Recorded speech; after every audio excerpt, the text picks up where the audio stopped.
Hey, could zombies exist in the real world? It would be dishonest of us if we said we'd never given this question some thought previously. Most people can't stop wondering if zombies are real after seeing a zombie movie or TV show. In case you belong to this group, we've done the research to dispel any misconceptions. When did the notion of zombies initially capture the public imagination? At the outset, it should be noted that the concept of zombies hasn't always been so well received. In fact, they didn't become a standard horror trope until the end of the 20th century. Even though people have been afraid of the dead since at least the time of the ancient Greeks, the concept of zombies as we know them today was really developed in Haiti in the 17th century. During this time period in Haiti, voodoo doctors prepared medicines that virtually immobilized and put their victims into a coma, giving the false impression that they had died. People said that a few days later, these so-called zombies rose from their graves. Toxins in pufferfish are now proven to be responsible, but at the time, it was enough to make anyone tremble in fear. There are zombies everywhere. They're just not like us. What's funny about zombies in nature is that it's not the zombies themselves that are scary. The real scariest part, however, are the organisms or microorganisms that give rise to the zombies.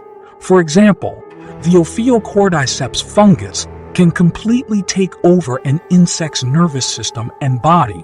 After only a few days of infection, the fungus has total control over its host, driving the lifeless shell to take shelter in a higher altitude.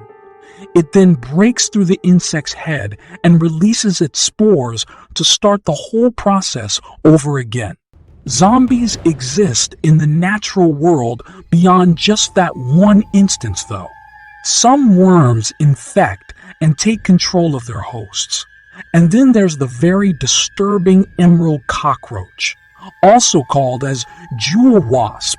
The jewel wasp may paralyze cockroaches for up to a week by injecting them with neurotoxins while they are still alive.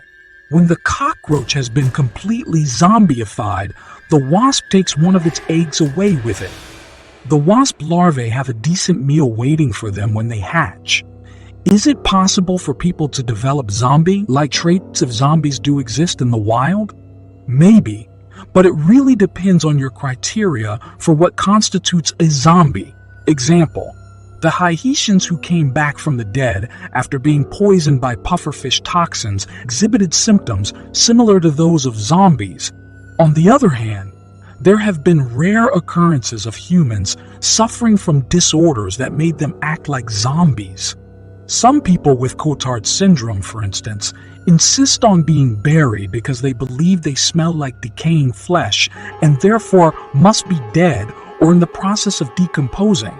Suicide attempts were sometimes made by patients who feared their condition might spread.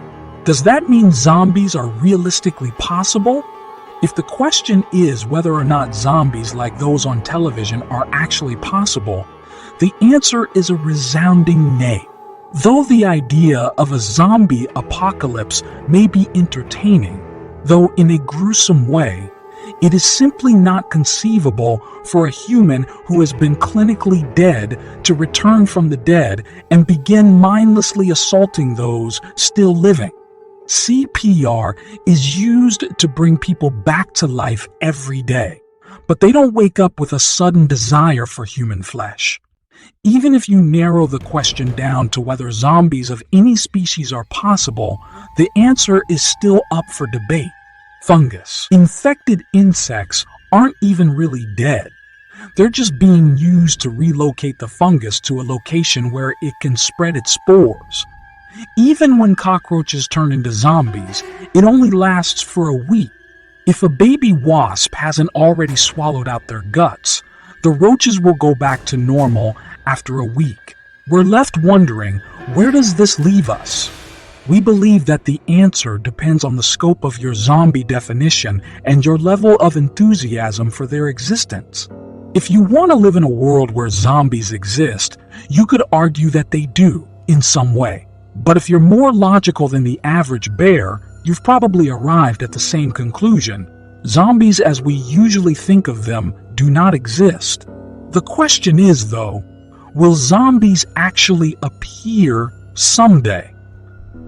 That's a topic for another video, and we'll talk about that in coming videos.